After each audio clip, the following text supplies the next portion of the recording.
Welcome to the Futurebuild podcast, where we explore the innovations, ideas, and individuals driving the built environment towards a more sustainable future. I'm your host, Martin Hearn, and in this special two-part episode, we're joined by someone whose work is as hands-on as it is visionary. Joel de Mowbray, co-founder of YesMake. Joel and his amazing team are doing something truly different. YesMake creates public infrastructure and community spaces using waste materials. They build with care, character, and an uncompromising commitment to circularity. Today, in this first part, we'll hear how it all started, Joel's story, the birth of YesMake, their creative ethos, and how they'll be turning waste into beauty every single day. Joel, an absolute pleasure to have you on the podcast today. Honestly, big fan of the podcast, listen to every episode to date, so thanks for having me. Yeah, we're glad to be here. Well, you get a load of time on site to do that, so I really appreciate it. We're here to cover all things circularity, waste, and the amazing work of YesMate, but what I always do on this podcast is I want to take it back to how did you get involved in the built environment, and what's your journey, to founding YesMake? I mean, much like many people, there's all sorts of convergent and divergent journeys I went on, but I grew up, for the most part, with my dad above his workshop, which was primarily timber. So from day one, I was making little lightsabers and carving little balls and jumping on projects with him. And then when I got to about 8, 10, I could start to hold bigger tools. And then when I was about 14, he'd have me on the angle grinder, skill me up on the chainsaw. And so I kind of always had a practice of physically making things. But we grew up in a very poor, dirty environment. And I looked at my surroundings and I wanted stability. I wanted to have an income. I wanted a degree of comfort. I wanted a lot of things that most people want. And so I wound up traveling through the kind of cycle training industry because I got a grant from TfL to train as a cycling instructor just before my 17th birthday. And that coincided with the time when TfL was starting to take cycling really seriously. And they realized that they couldn't just rely on the generations of highways engineers that had created the streets they were trying to change. They needed input from specialists in cycling. And so that created a bridge for me where we were starting to get consulted on how street environments should be designed. And then so that led me to move across from having spent 5 or 6 years in the cycle training sector, from delivering one-to-one and group training through to supporting TfL and other organizations on the design and the standards relating to the built environment. And then I moved into a local authority context to design and deliver those projects with local community groups. And that was a real insight. And I imagine that you gave a very different perspective to a local authority environment. Yeah, I mean, I guess I was a different character. I was definitely a different character now. I think anyone listening that I've worked with, former colleagues, I brought a different energy to the table. I'm from London. I grew up in London, and I grew up all over London. Every 5 minutes on the clock face of London. We moved around a lot when I was a kid, with my mum, that is. And so my perspective is very, very, very strongly rooted in the lived experience of the general population. And most people working in the built environment will appreciate that in terms of the general population's exposure to our activities, a notice on a lamppost doesn't really mean anything to anyone. And so when it came to this was a problem local authorities were having, is they'd kind of ticked all the conventional statutory consultation requirements, but then when a shovel hit the road, nobody actually knew what was going on. Yeah. And so I came in to lead a much more kind of community-oriented delivery process. So actually what I was trying to do was outsource a lot of the REBA stage 2 especially type activities to happen within the community, paying local people for their activities through various competitions and collaborative exercises. And, obviously opens your eyes to the generations of mistrust and in terms of the relationship between communities and local authorities. It opened my eyes to the huge amount of goodwill and great intention that exists within local authorities. These are places full of great people trying to do good things. And unfortunately, the structures around that don't always make that possible. So you gave me those two, in some ways, opposing viewpoints. And then something I observed as it came through to delivery, the supply chain for creating a public realm project didn't have the capacity to match up to the kind of community-led process that we'd gone through with design. Let's say you're designing, a segregated cycle lane down an A road. And you've gone through months of, designing beautiful kind of placemaking features that complement local businesses. And you've got other organizations involved that want to use it for this and use it for that. And you've created all this great potential. And then actually that 12-month build period can completely unravel what you've been developing with people. And so it kind of created this aspiration in me to create an organization that had the capability and scale of a tier 1 contractor that might be a term contractor at a local authority, with the dynamism of a sole trader, so that you could still incorporate the community in the process of building these spaces. And so as I created Yes Make and started building it out, that's exactly what we were doing. So let's get on to Yes Make, and it's an organisation that's rapidly scaling. But take us back to that sort of incarnation. What was or what is Yes Make, and what did it really stand for? Yeah, so I guess to the moment of inception, was, I can remember it so clearly. In Lambeth, I'd set up this thing called Public Realm Design Competitions, and it basically outsourced Reba Stage 2/3 by creating cash prizes for local people to design interventions that fit with the delivery criteria that we had. We were trying to make permeability better, we were trying to green places, we were trying to reduce crime and antisocial behavior, and we were trying to improve provision for walking and cycling more generally. And so we created a community judging panel based from all local organizations with technical representation from the local authority as well as political. And it must have taken a year to kind of convince people this was a good idea, create the kind of supporting infrastructure to make it happen. And I was in this meeting with the organization that we commissioned to deliver this public realm design competition program. And I was sitting on the other side of what was a Teams call. And I could tell so obviously that the best part of my day was the worst part of the person on the other side of this call's day. They got a call with the council to try to sort out some admin. Do you know what I mean? And I spent a year getting to this point, and I realized I'm on the wrong side of this table. And so I had that niggling feeling. And so I was working at Lambeth Council, which was an incredible local authority to work at. And I had a colleague called Seth, who was one of the founders of an organization called Resolve Collective. And I ran into him and his brother Akil one day at Max's in Brixton. And they were tipping away on the laptop. And I was like, what are you guys doing, working out of hours and all that? And he started telling me that they set up Resolve Collective, and he only worked part-time. And so my radar was pinging, I can do that. I could reduce and I could start to explore these ideas and get a bit of time back. And I will always be grateful to Resolve for putting that on my radar as an opportunity.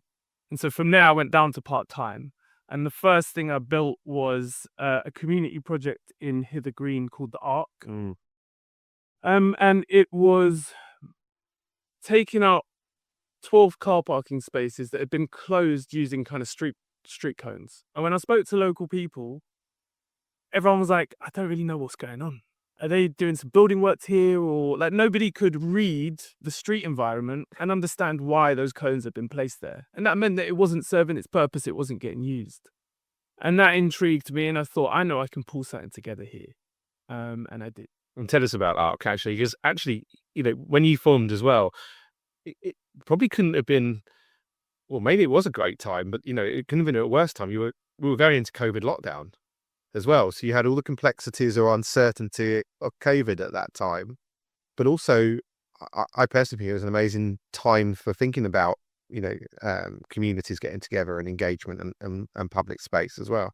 Yeah, big time, because I think it was never more of a central issue than at that moment. So I went down there, and at this point, I'm just a person walking into a shop, buying some stuff, and having a chat. And so I went down there and spoke with people, and everyone basically was saying the same thing as I said. Like, I don't really get what this space is all about. Why can't I park here? And so I had a bit of a network. I obviously understood the local authority context. So that very day, I drew up an initial concept for what the ARC might be. And anyone here, if you Google making space in Lewisham, a YouTube video will come up for you, which covers the whole build. Take a look. It was a very, very fun process. And clearly Descriptions. Yeah. Great. And so I contacted. But I had a couple of challenges, right? I've got a design. I need permission from the local authority, and I need money to build it. And so at this point in time, 12th of September, 2020, I think 2020. Yeah. And so 3 days later, I got the funding from a private company called Spin, who are a dockless scooter and bike operator. All right. That had found us because they wanted to show goodwill and show that they can create social value through what they were then going to do, which was tender to be a dockless operator in London. Sorted. I researched kind of the planning obligations that we were likely to encounter. And at that time, COVID regulations had allowed us that could happen within permitted development rights. So the approvals process was very, very swift. So September 12th, I went down there first time. By the end of the day, we've got an initial design.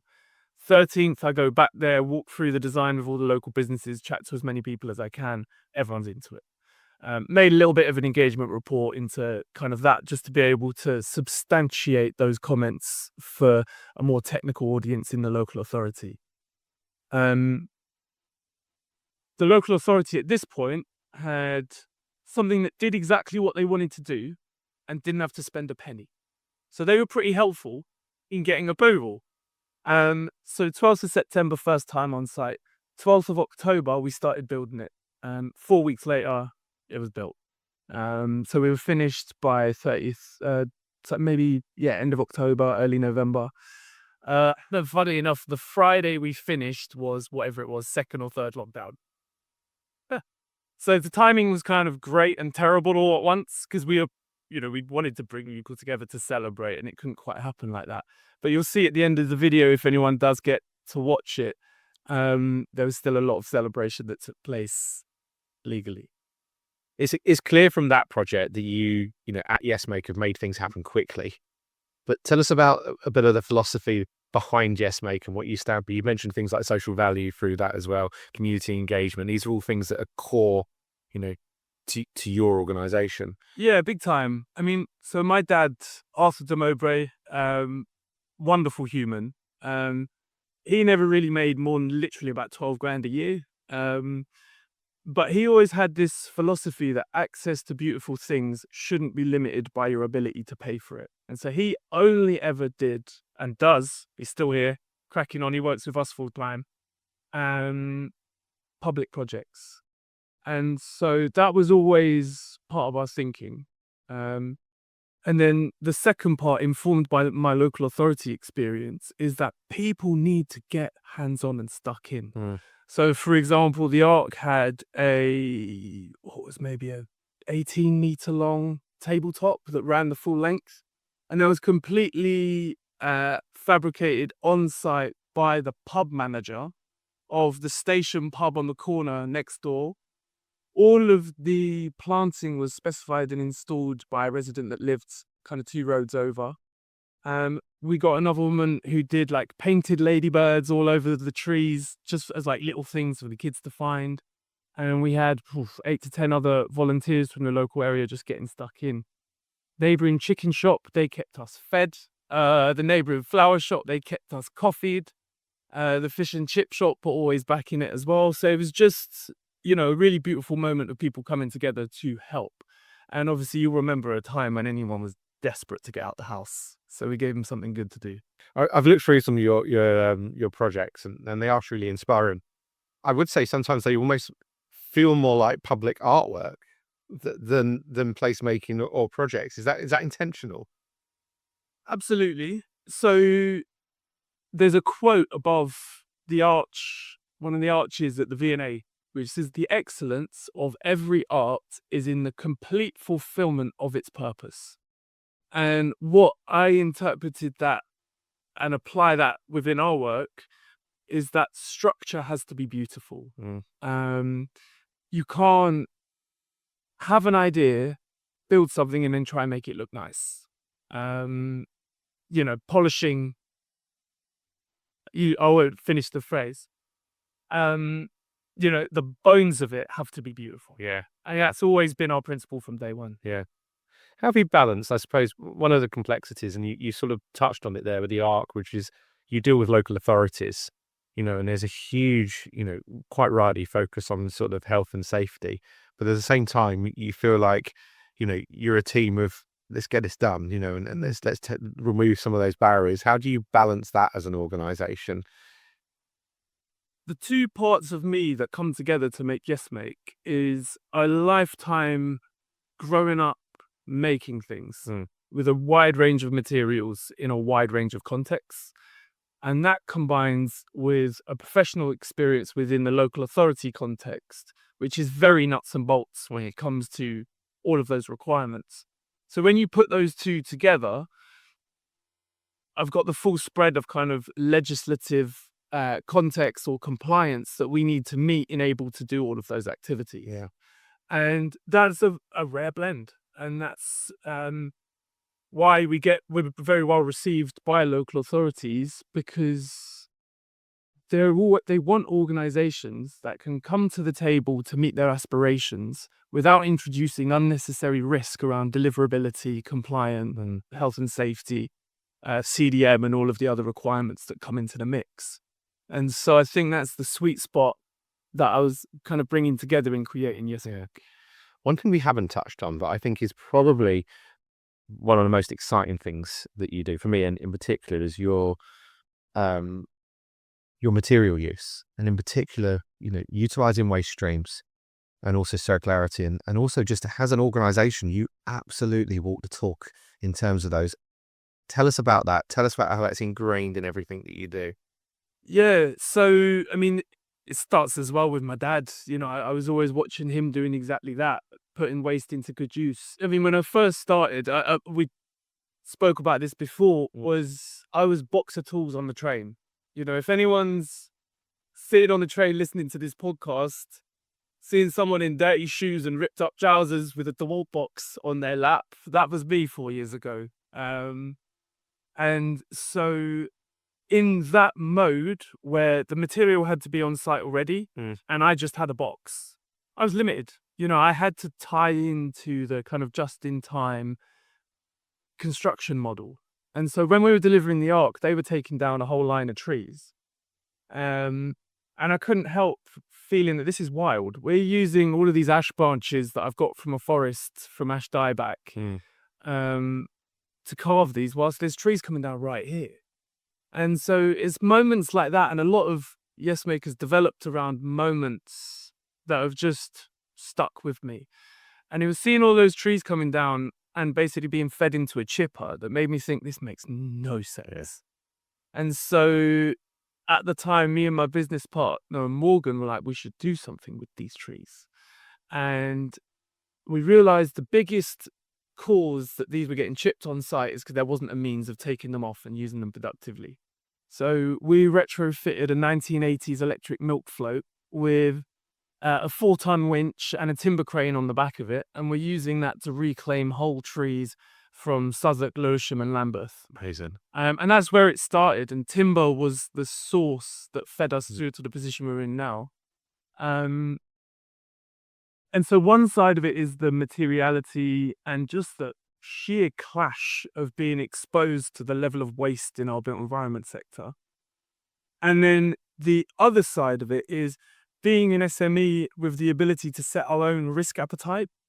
There's times when I say that's too risky, we're not going to go down that road. But equally, because I have a really deep foundational knowledge of the materials that we're using, I can know that whilst a designer may perceive that as risky, I understand characteristics of this material and I have zero doubt on its capability to meet all of the requirements that we're going to apply it to. So those two things come together quite nicely. Yes, yeah.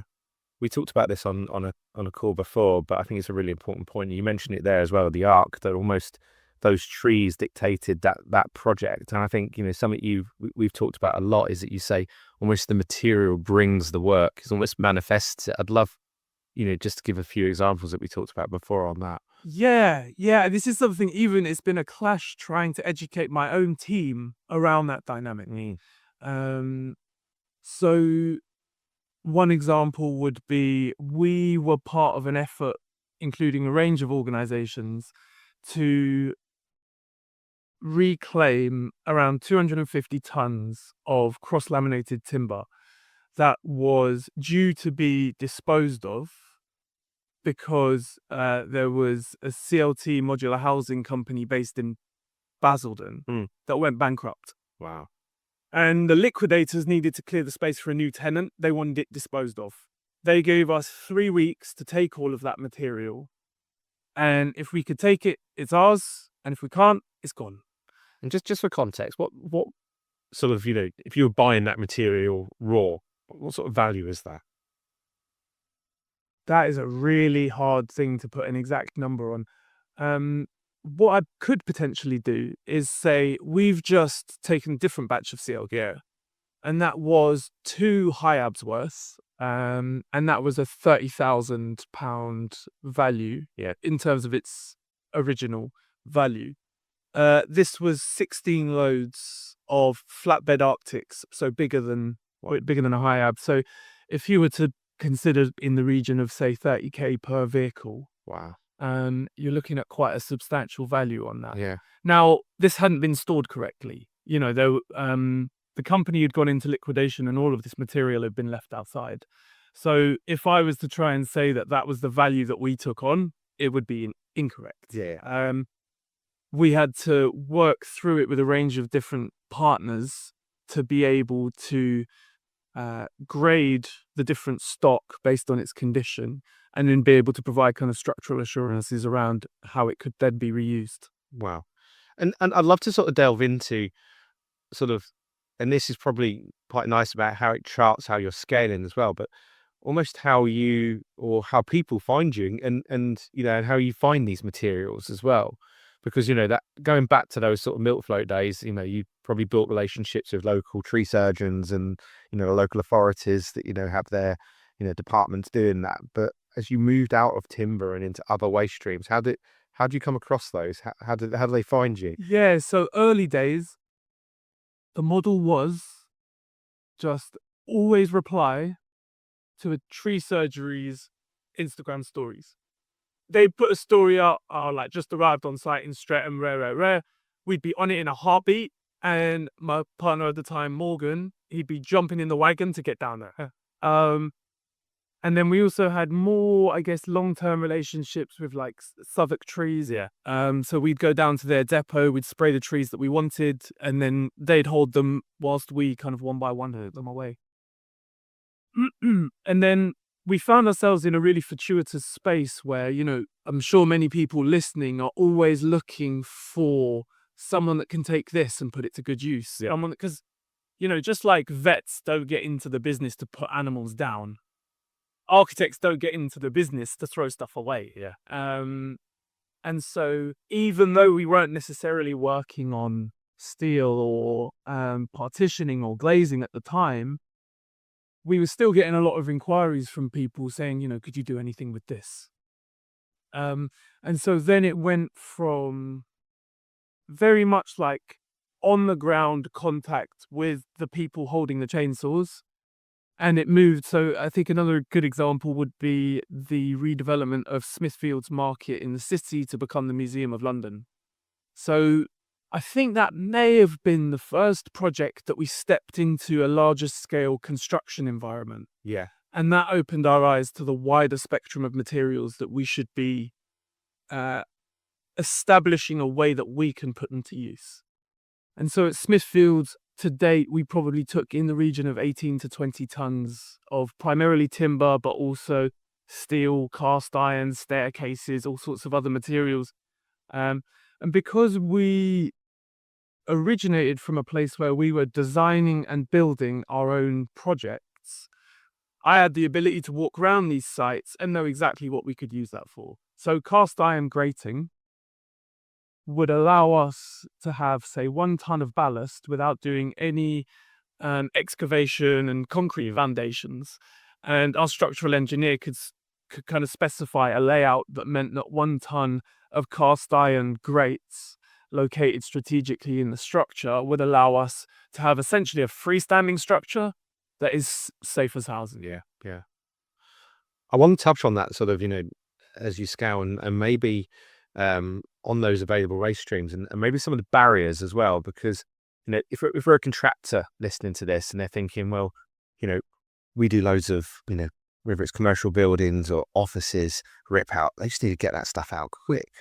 That must be a barrier to, to you on reuse as well. What's stopping people doing this? Yeah, I think on the face of it, obviously strip out contractors and demolition contractors are holding the hammer, so to speak. But they are dictated by the contracts that they have been procured for and signed up to. Yeah. And every demolition and strip out contractor that I've spoken with will always do what's in the contract. That's the bread and butter of their business. So I wouldn't want to kind of say that any of those are a barrier. I think this is a contextual or a wider kind of holistic conversation in which if you're a developer, you don't want to procure a strip out contractor on the basis of them delicately removing every item if there's no onward route for those items. So it's kind of chicken and egg. And if you're a strip out contractor and we've come along and you're under contract, you're either dealing with a really significant variation to delicately remove glazing panels or whatever it might be, which is well beyond the scope of your contract. And so that's a scenario that we find ourselves in reasonably often, is where we have entered into the stage of a development where they're under contract. But what we've been working on, we've got a pretty strong strategy as to how we make sure that we enter the conversation pre-planning application. Right. Because pre-application, there's still working on a lot of those contracts, and there's the ability for us to influence the developer towards a scope of works that pulls these things out delicately, being able for us to give them the assurance that we can put them to good use. And potentially from that, you unlock all of the barriers that we've got right now when it comes to material extraction. Yeah. But it's the circular economy, right? I'm sure there are a lot of people that are frustrated or would love that it was moving faster, or, it's not nice that as designers and contractors, there's still a lot of activity going on where you're doing something that is against your values. Yeah. And I guess, and that's all true, and those feelings are all valid. But on the flip side of that, the world that I occupy right now is everybody from manufacturers to deconstruction to big demolition contractors to architects to structural engineers, all wanting to make this happen. And it's happening, and it's happening fast. And so I don't see any one individual trade or discipline as a barrier to this. I think there's been a long lead-in period of things akin to focus groups or think tanks or, environments where they've brought together the best of the minds on this to kind of tackle some of the larger existential questions on the circular economy. And what I find really interesting is that on a policy level, it's so easy to say you need that spread of disciplines in the room for us to solve this correctly. But the way that most companies are structured doesn't reflect that range of disciplines. And so you need formats that involve hands with the same range of skill sets that currently involves minds. And that's what we have been creating. We'll probably come on to in a little bit. Well, that's it. I want to touch on that. And I think because you are a perfect example of circularity in action. And I think, as an industry, we do a lot of roadmaps and, reports but you're doing it, you're at the coalface, and it's been interesting sort of, charting how you've, developed from those small days of, being very quick reactive on timber, but now moving into different waste streams. Love to touch on maybe, what you're doing outside of timber and how those are being utilized. But also I'd love to sort of, you must get offered a load of stuff. People come up to you and go, do you want this? And it must be hard. You've got to turn some of that down as well. And I'd love to sort of touch on that as well, of what you take on and what you just can't. Yeah, absolutely. So as this conversation moves towards the future of the circular economy and our role in it, there's going to be a lot of answers that are today, 1 year, 3 year, 5 year, because we've got our map of where we're going. And so some of my answers might not necessarily be today, but is end of the year, etc. So right now, we have a relatively small workshop based in Canada Water at the Paper Garden in Southeast London. And within that workshop, we operate a closed loop model whereby all of the processing waste that is generated from our workshop has an end use. So all of our planer shavings and kind of dust extraction goes to animal bedding with a farm that's based about 5 minutes down the road from us, Surrey Docks Farm. I had my 18th birthday there. I used to go there from day one. I said my first ever sentence there. I'd love to tell that story, but I think I better get to it. It's there. And so once a month they come and they take about 3 to 5 ton bags worth of animal bedding. And that serves them in delivering corporate volunteering days, which is a really important revenue stream. Yeah. So I say all this because I can't allow materials to enter our workshop where the waste that we would create from processing them would contaminate our own waste so that it then couldn't be used for animal bedding. Our offcuts, we run a program called Offcut Improv, where people come down to the workshop and basically use offcuts to make things they need for their own house. Oh, wow. That's everything from shelves to coasters to like mirror frames, picture frames, chopsticks. There's a lot you could make. Also kind of, all right, you're in your bath, right? Those little tables that span across the top of the bath, and you've got your soap, you've got your shampoo, maybe a book on there. A glass of wine. Even maybe a candle. Treat yourself. People make all sorts. Yeah. And so pretty much every little nugget that flows through our workshop has a place that it's then going to go. Wow. And that's how we work today. Yeah. We've been constrained by the size of our workshop. It's pretty pokey. And by the size of our storage capacity. And as we stand today, those constraints are largely lifted from us as we've established a new site in East London, where we've got the capacity for a workshop that's near enough 10 times the size of our current workshop. Oh, wow. And a storage capacity that's probably 20 to 30 times the size of our current capacity. And so where, for example, a year ago, I had to say no to hundreds of fire doors on a monthly basis because they're mainly made from a veneer and then there's a chipboard core, and the chipboard involves a lot of glues, and those glues can't go into animal bedding. Whereas today, we've got the capacity to take on those fire doors and to hold a range that allows us to apply them both back as a fire door, but also to explore alternate uses where we have a body of fire doors that doesn't meet kind of demand trends or doesn't meet current standards, because a lot of these materials might have gone in 60s, 70s, 80s, 90s. Well, and so, one area I know you're moving into already is around glazing, and in particular, sort of office partitions. Tell us a little bit about, maybe some of the challenges with glazing, but also what you're doing with it. Yeah, absolutely. So if I can step back one step, which is, timber had got us to where we were, and we had an opportunity to expand our operations to cover a broader spectrum of circular materials. And so the approach that I took to exploring what we wanted to do was to essentially go by the quantity of materials arising through the remaking of our built environment. So how many glazed partitions, how many fire doors, how many, as one factor. And the second factor was the embodied carbon with any given material. Right.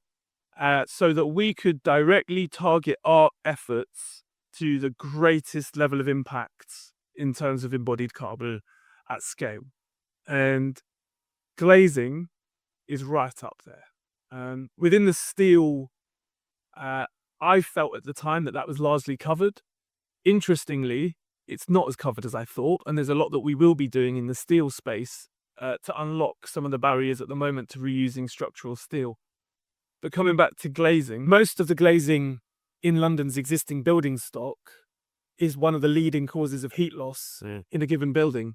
And that means that the quantum of exterior glazing as well as interior meeting room partitions coming out of buildings is vast. Yeah. Vast. Take one example, Canary Wharf, one tower, I won't name it. It's got 4,200 windows that all need to be replaced within the next 3 years. Right. And that's one building. And so it was exposure to that led me to say, right, glazing, let's look at this. Like, what is it? What is it? What are its characteristics? What's causing it to be kind of disposed of or recycled at the moment? And what can we do to bring it into reuse? And credit to Saint-Gobain and their recycling efforts. So for the most part, the practice is smash it and sweep it. Yeah. And it goes into ton bags, and that cullet goes back to be smelted back down to create new flat glass. And that is a great thing. And I have some conversations with Saint-Gobain, and I'm really excited to collaborate with them because I think they're clearly leading the way. Yeah. But the next stage, hopefully for both Saint-Gobain and for us, is about how do you put this glazing back into reuse? And glass is a very inert material. Timber, you leave it outside in an external environment for 3-5 years, it's going to go grey. 8-10 years, it's probably going to start to perish a bit. Yeah.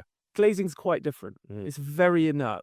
That doesn't mean that you can just assume glass coming out of a building is ready to go. Far from it. But knowing how inert that is as a material leads you to ask, why is it being replaced? And for the most part, it's the spacer bar and the butyl seal and the argon fill.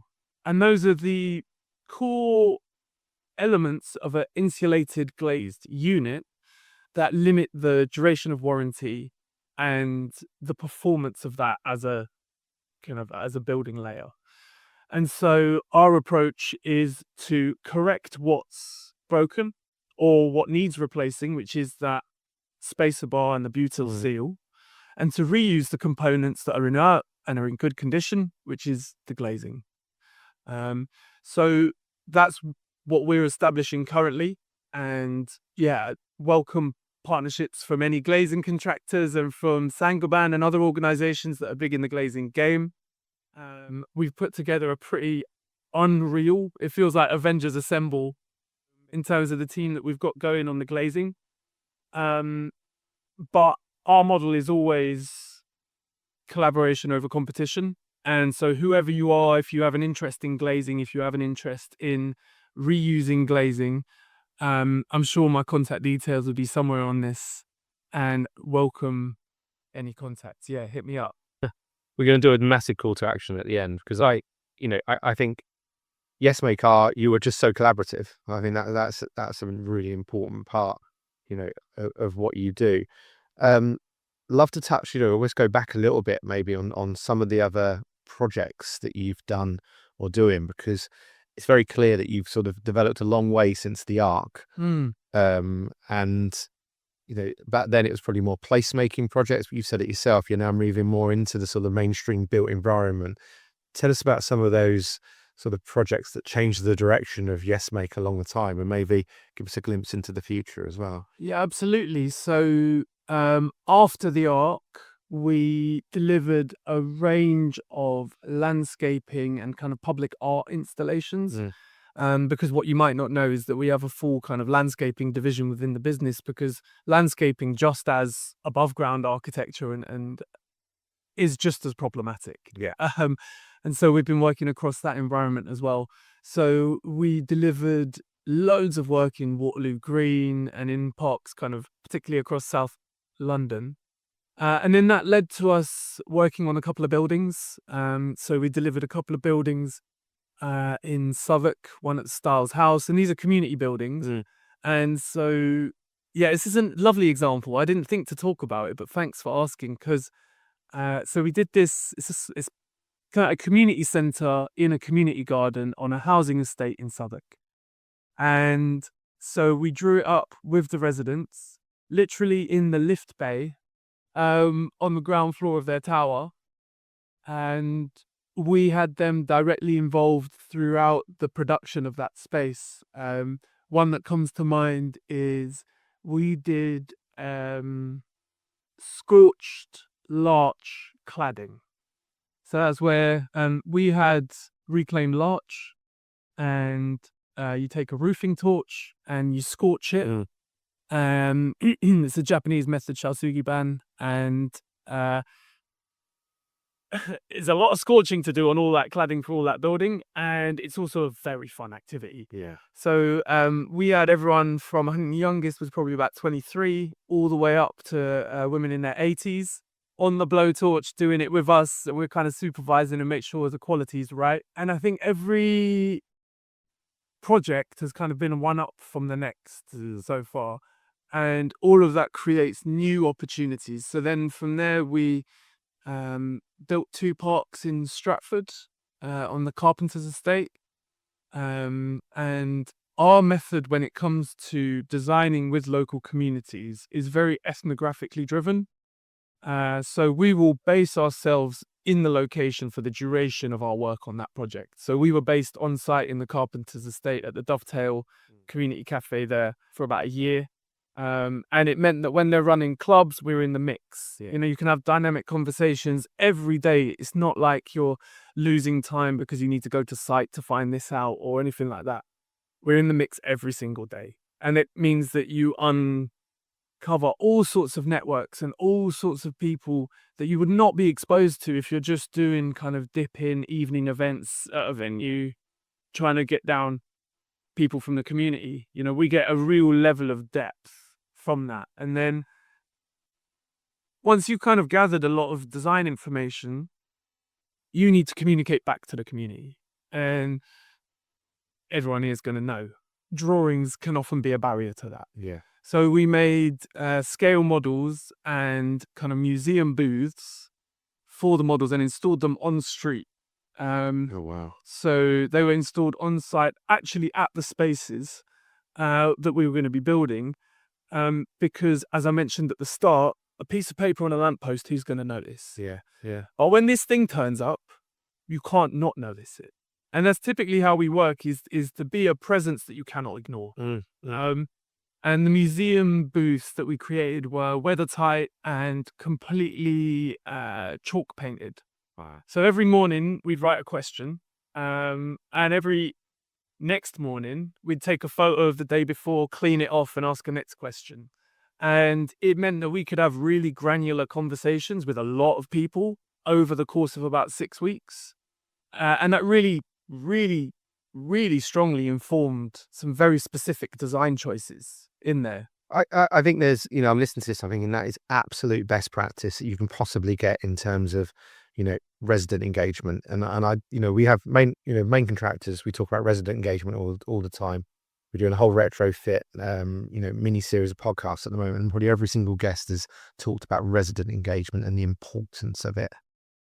You live and breathe that. What I'm quite interested in is that as you scale, there might be a contractor listening here going, well, I can't do that on the level, because I'm doing X many projects. How do you keep that ethos and that sort of can-do attitude, if you are scaling as well? Yeah, great question. So none of the things that I've just described are additional to the way that we work. That's the way that we go about doing what we do. So scaling for me is disseminating those practices and also hiring people that come from the right disciplines to be able to enter that space with confidence. Because there's a lot of people that, for example, an engagement event in an evening is a nerve-wracking thing. It's uncomfortable. Do you know what I mean? You feel a lot of pressure around it. Whereas because of the way that we work, it's the complete opposite. Like we love going out and meeting people, and it's a good crack, and we bring a vibe and we have a great time together. And so, it's near enough a hobby, if you know what I mean, in terms of the joy that we come from it. So for example, sometimes we'll come down and we'll do a barbecue, and it comes from the place where if you're working with the general public, you are competing for their attention. Mm-hmm. And if you don't think you're competing, then you've just explained to yourself why turnout isn't quite what you want it to be. Or why the turnout you're getting doesn't cover the range of community that you want to have in the room. And so we compete. And we have a lot of fun doing it. Does that make sense how I talk about competing now? Absolutely, yeah. Because I suppose your challenge is then it's bringing like-minded individuals into the organization. As your team builds, you need more people like you, more people like, your team already. I'll do you another call out. Sure. So if you're someone with practical experience on the tools, that is an outgoing personality that loves working with people, and you have a kind of operational and a design mindset, let's talk. Because that's the type of people we're looking for. They can come from an events background, an anthropological background, an architectural background. And this is where we hire quite diversely in terms of the skill sets that we're looking for. And it's those things you can't teach. Is what we're looking for. So if any of that is you on the headphones, hit me up. What I love is that you do things completely different. And actually, we're doing something completely different on this podcast as well. It's probably worth mentioning. This is going to be our first two-part. We'll share the announcement. Not too much innovation, but it's something different. So we're going to do a two-part. It's probably worth talking about that second part, and you've already alluded to this, is really going to be that next chapter of Yes Mate, looking at your new site, your new operation, and absolutely what's possible. But let's give a tease to that actually, because again, you've talked a lot about how Yes Make as an organization, is developing, is changing. One of the things I know that you're starting to look at is how do you move from that sort of material pickup and sort of reuse to actually maybe, reconstruction or demolition side of things as well. So talk us a little bit about maybe what's the next, let's not go 5 years because we'll save that for the next podcast, but maybe what the next 12 months looks like. Yeah, absolutely. So to give it its kind of heading is we are specializing in the physical operations of the circular economy in London. Our objective is to create a regenerative supply chain for the built environment sector, and that's exactly what we're doing. Now, that comes from seeing and hearing and being directly involved with all of the barriers that surround the circular economy today. Logistics, storage, insurance, warranties, processing, supply chain, all of those issues is our business. That's our business. And in terms of how we slot in is to focus on our core competencies and to bring in the core competencies of a wide range of collaborators. So that's where I'm talking about direct involvement from manufacturers, direct involvement from architectural practices, insurers, etc. Much like I was describing the think tank context that's had a lot of diverse minds looking at the topic, we're bringing together the diverse hands to the topic. In doing so, as I mentioned before, our strategy is to work from the highest volume, highest carbon down that list. And the only thing that tempers that is the condition and the ability to remove it and the kind of practicals that come through there. So partnerships with deconstruction, demolition contractors is really important. And again, the problem I mentioned earlier about getting into the mix too late is what we're working to resolve right now. So we help developers to be able to expand the scope of circularity happening within their project. And depending on the local planning authority that a developer is within, often that circularity percentage can be a criteria that weights the application. And so we can help developers with that. And then second, when it comes to the demolition contractor or the deconstruction contractor, we want to be coming in with those organizations pre-tender so that we can, number one, enhance their social value offer, because a lot of our materials are disseminated through high social value contexts. But equally, we can bring down some of their costs, as well as working around where the deconstruction of an element may incur new cost. So we need to work with developers to specify it, to allow deconstructors to do it. And we need to be there for deconstructors to have a reliable way that they know, it's not, where's Joel? We're they said they were picking it up on Wednesday. No. We're there 24 hours notice, we're there. Yeah. Next day, 7 a.m., we're there. Because demolition contractors and deconstructors need just as much reliability to know that their loading bay is going to be cleared when they need it cleared, and that material will go on. And part of the way that we're working with them is to provide off-site deconstruction, because most people that would be interested in this podcast will probably be aware that currently circular endeavors result in a cost and a program implication at the moment that adds time and cost into the situation. And our objective in about 3 to 5 years' time is that circularity is either cost neutral or cost saving. But I think that's definitely for the next MK. And just, touching on that, do you see a world where maybe demolition doesn't exist anymore and it's only deconstruction? It's an interesting one. I walk around a lot of large scale buildings, and you're engaging with a building that was not conceived with this in mind. And I have to make some quite hard choices about what we choose to do and what we choose to let go. And I think the time that you're talking about probably comes towards the end of the kind of replacement cycle of the building stock that currently exists. Yes. Because there are a lot of historic connection methods and detailing that results in waste. And demolition is the activity that's going to be required. Yeah. I don't really like saying that. It's kind of a dirty truth. Yeah. There's an extent to which the harms of the past, we have to deal with them. And so, an example is going to be plastered walls with plasterboard. Today's environment makes it impossible that the cost mechanisms or the contract mechanisms create a situation where, for example, this plastered room, we can say, I'll take all of those walls. We can't. No. And so I think demolition will exist for as long as there is building fabric that cannot be dismantled and reused.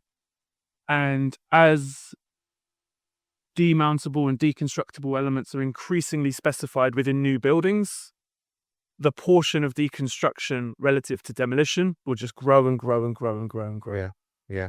I couldn't agree more. I think that the fundamental change is going to be designing our buildings for reconstruction, or deconstruction in that sense, and reuse. Treating buildings as material banks, as we should be doing. But you're right, we need to phase out those, those older buildings that just sadly have materials we can't reuse. And there's one other factor here, which is, in a way, aesthetics and practicals. So right now we're in a room that has a suspended ceiling with ceiling tiles and light fittings mounted into that. That is a typology that is far less common these days. Nowadays, a lot of, we would probably be sitting in a room that had an exposed ceiling and we'd be able to see all of the M&E. And so there you've got a change in the demand for an existing product. So this is an interesting kind of category of material for us, where it's about us designing new demand routes for a material that has had its demand base collapse as a result of design preferences changing. And actually, weirdly, when this office is being refurbed, these are coming out and they want it exposed. So It's no surprises. So, and so, just as I shouted out Saint-Gobain, seeing tile manufacturers like SAS, we would love to be working with you. We're working to design your existing products into new uses. That sounds like something that is very much in your interests. And I think the only reason we haven't been connected to date is we're all busy people, aren't we? But that's where we'd love to be working with manufacturers like SAS and others. It's a great way to close off this first part. And I think let's do that call out. So if I'm an architect listening to this, I'm a local authority, I'm a contractor, you've done this sort of, material supplier. How do we get involved? How do we, or who do you want to be talking to? What's those conversations you want to be having? How do we get involved with YesMake? Thank you for teeing me up like that. Really appreciate it. So if you're an architect working on a project of any scale and you're interested in exploring what materials within your project can be reused, we're here. You may already be working through a digital platform. We work across all of those digital platforms. So you don't necessarily need to feel like we're an additional layer to that. But if you want to, I guess, explore it in more detail, because the pre-development audits obviously inventory everything, but that doesn't necessarily, there's still a kind of a jump-off point from there as to what is and isn't usable. It's great to know everything that you have. We can help with what you do with it. And that spans everything from removing materials. Oh, what was it? 2 weeks ago, we took Elton John's kitchen. How about? As a nice example. So yeah, really interested to develop conversations with any architecture practices that are interested in understanding how they can reuse the existing materials within a building they're working on. Then when we get on to new project delivery, we collaborate with architecture practices, particularly through REBA stages 2, 3, and 4. And so if you're pre-tender looking to put a bid together, get in touch. We can collaborate and support on the bid writing and bring both the social and the environmental value to the table on that.